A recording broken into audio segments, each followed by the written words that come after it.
And we're back. We are back. I'm so glad you guys chose to tune in again. We always have so much interesting stuff to talk about on this channel. But before we get into it, if you guys could, please show your support for this channel, for this content. Click that like button, subscribe, notification bell, leave a comment, and share. Help me get the word out to as many people as possible. I think we got a good one today. I was kind of debating back and forth which way to take it.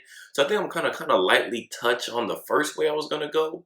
And then kind of really shine a light on some things that I don't think a lot of officers or people who are just getting into the profession are thinking about.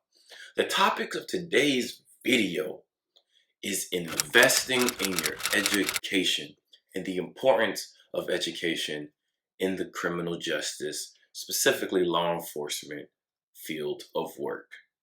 Let's get into it.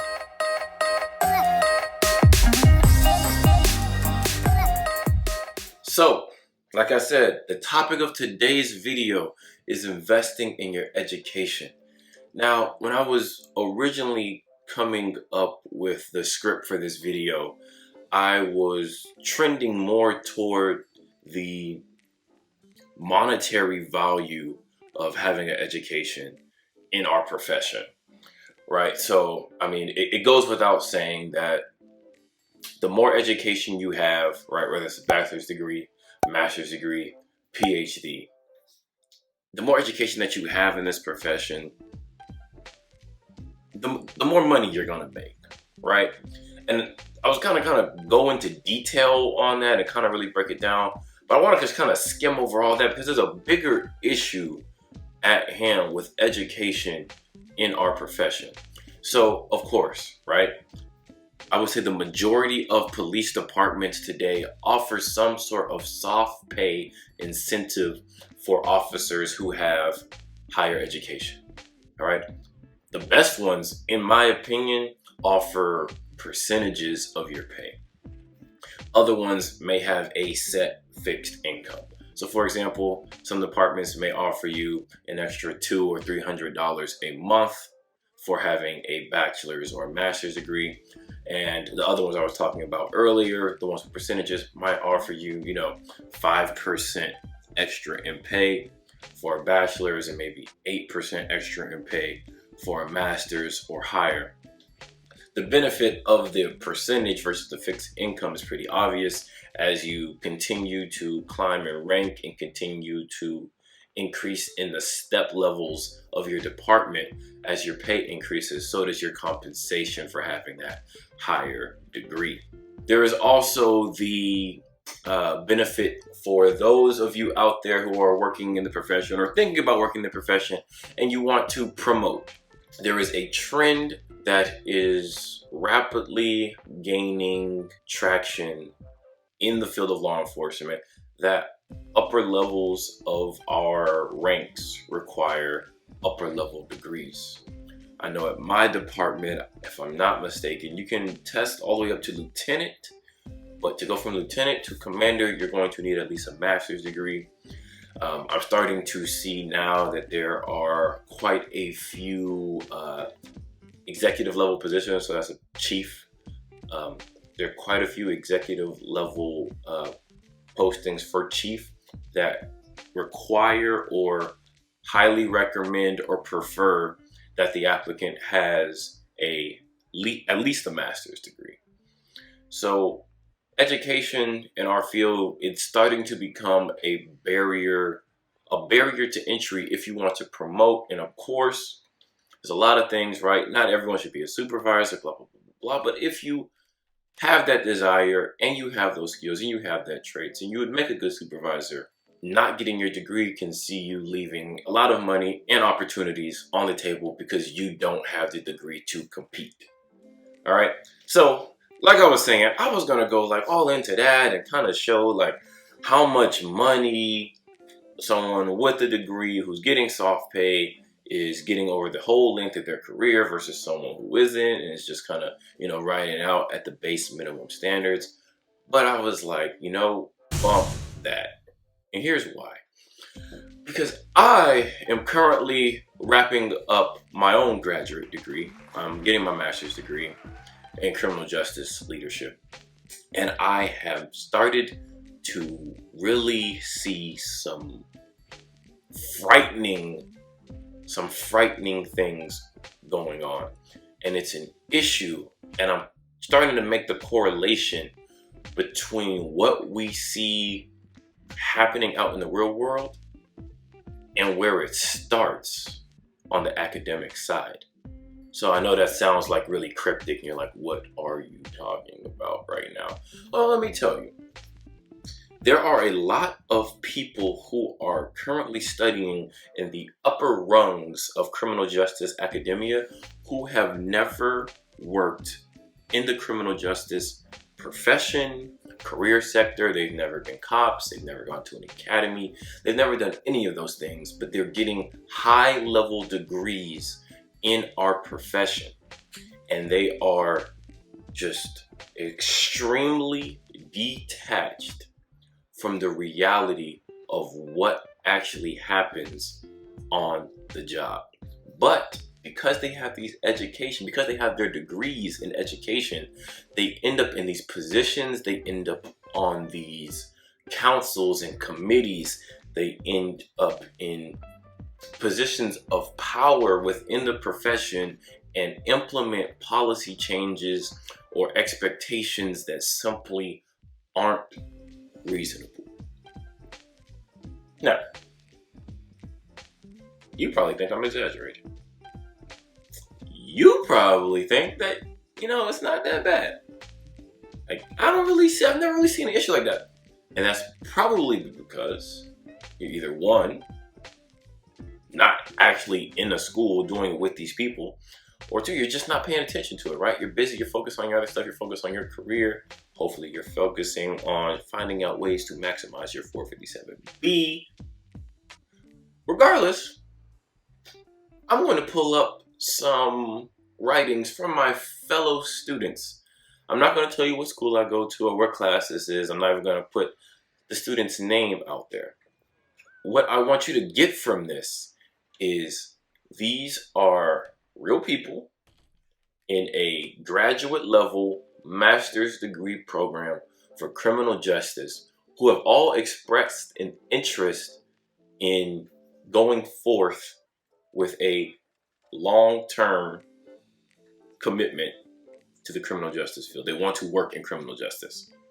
Okay? All right, let's pull it up. All right, so I'm going to read for you guys some snippets from some of the discussions that we have in my class from my classmates. Okay, like I said, I'm not going to put any names out there. I'm not even going to say what school I attend or what course this is. But what I want you guys to take away is the mindset. Because see, what's happening behind closed doors, and I'm talking to all of my officers out there. I'm talking to everyone who's thinking about being an officer. What's happening behind closed doors is there are people who do not do your job, who don't know the first thing about your job in actual practice. Everything they know about your job is from a book.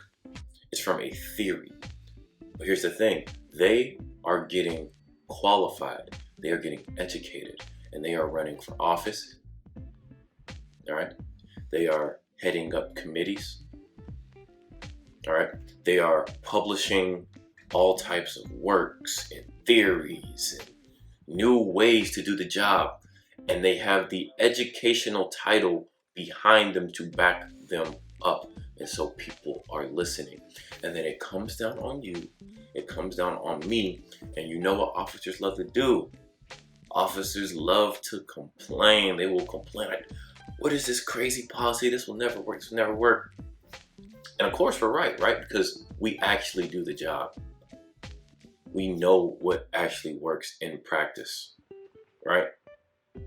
But too few of us actually have the educational acumen to back that up behind that. Listen, these people who sit on city councils, these people who run these committees, they don't want to just hear that, well, based on my 25 years of experience, I know it should mean something, but it doesn't, right? That's why the person who has the doctorate in psychology, who's never taught, who has never even done a citizens police academy, is given full access and full authority to go into the police academy and revamp how officers should be teaching officers how to perform on the streets.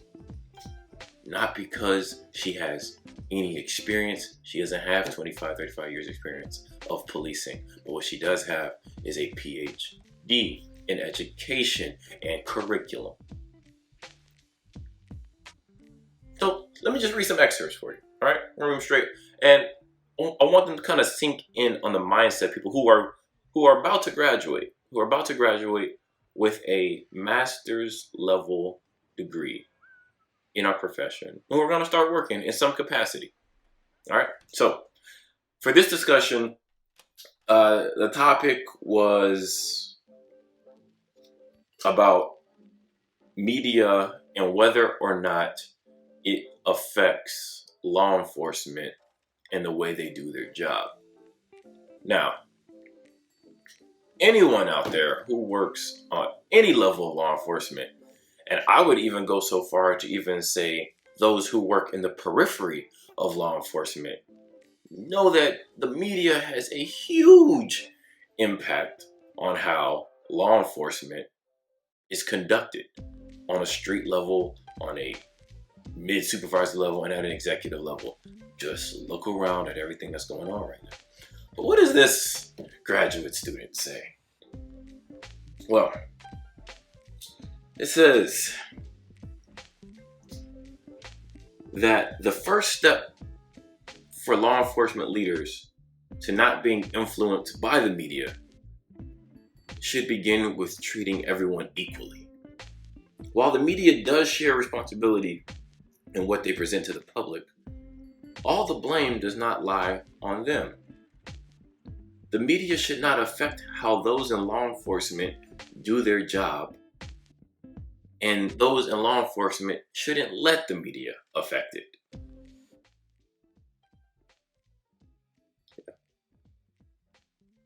Yeah, that sounds really nice in fairy unicorn land. But that's not reality, right? Right. Okay. Here's another one. And let's have some context for this.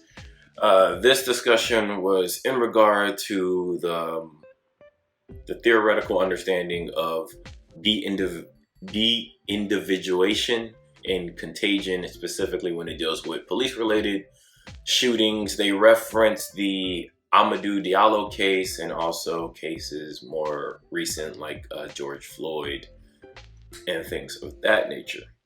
What do they say about this? So in regard to the Amadou Diallo case, this student writes, and if you're not familiar with that case, I believe it happened in New York where an unarmed African-American man was shot numerous times by officers who were working undercover, plainclothed. He ended up being unarmed. This is this whole situation. But what this student says is, responding officers partially acted in accordance with accepted use of force standards. Already I'm intrigued, right? The student goes on to say that officers skipped step 2 in the force continuum in the case of Amadou Diallo. Instead of using actual force, there should have been a threat of force given before shooting. Now, if you've never worked in law enforcement and you are simply someone who likes to learn more about law enforcement related content and you just follow channels like mine, then I wouldn't expect you to see the huge red flags that are so apparent to me when I read this. But for those of you out there who work in law enforcement, used to work in law enforcement, you can automatically see what is wrong with this. This student believes that the officers in this case acted out or not in accordance with use of force standards because they did not follow step for step the use of force continuum. Now this can go down a whole other rabbit trail of why It's probably not the best thing to show the use of force continuum as a step-by-step process, because that confuses people and they don't realize that it's just for legal understanding and not for actual practical application. But you would expect that someone in a graduate level 600 series class who's about to graduate, you would expect someone at that level of academia to know that in practical application, officers are not required or even expected to go step by step in a use of force continuum. But no, this is what they thought. And these are only 2 instances, right? But you can see the real world application of this type of mindset in everything that's going on right now. And so this is why I say this is really the purpose of this video today, right? Investing in your education, not just for yourself, not just for the monetary benefits, but truly for the security and longevity of our profession. Because you can do the years, but if you don't get the upper level education that these people want to see, then you're not really going to have a voice. And when someone comes like this and tries to prosecute and crucify officers because they didn't do the use of force continuum step by step, because they have no real world context on how it's a fluid and dynamic scale, because policing is inherently fluid and dynamic. When you're a supervisor, when you're an executive level person in leadership in policing, and someone in some committee is trying to crucify your officers, you want to have the education to not just say, no, hey, this is this, but be able to talk their lingo, be able to present the facts the way that I don't want to say opposing, but the way that the other viewpoints present facts, right? You want to be able to show the empirical data. You want to be able to understand and verbalize the theories that they use so much in academia. Because there is a whole separate world, and I had no idea until I started on this this journey to get my graduate degree. But there was like a whole other like fairy dust unicorn world for policing, and it's in academia. There are so many theories out there about how policing should be done, and if you take your time and read any of them, the vast majority are so unhinged from what is practically possible and practically reasonable. It would shock you. It'd scare you. It scared me. And so that's really it for today's video. All right. Don't just settle. All right. Invest. All right. It benefits you in literally every way you can possibly imagine to get an upper level degree in criminal justice. If you work in the field, all right, you get more money. All right. You get more money, and you can ensure that when the crazy people come and they try to implement crazy policies, that you are in a position to talk on equal footing with them and present the type of evidence against what they're saying in the format that they want to see it. So I know it's a lot, right? But I'm really passionate about this because I'm seeing the real world effects of people who come through criminal justice academia and never have any real world experience in law enforcement. And they kind of like skip the step, right? They skip the step of that practical real world experience because they end up with masters, multiple masters or PhDs in our profession without ever having done the profession. And that allows them to then get into positions of power, whether that be being a professor or a teacher. It allows them to, again, like I was saying before, get on these committees, form these coalitions, get into upper level positions in government, where they start to dictate these policies that have just a huge impact on the way we do our job and have long-term effects for the profession itself. And I'm not talking about in a positive way. So, take an active interest in your education. If you just have an associate's, think about getting your bachelor's. If you have a bachelor's, think about going for that master's. And honestly, we really need more cop PhDs out there. All right. We need to start seeing more of the, captains, commanders, assistant chiefs out there who are also at the level of PhD in their academics. All right.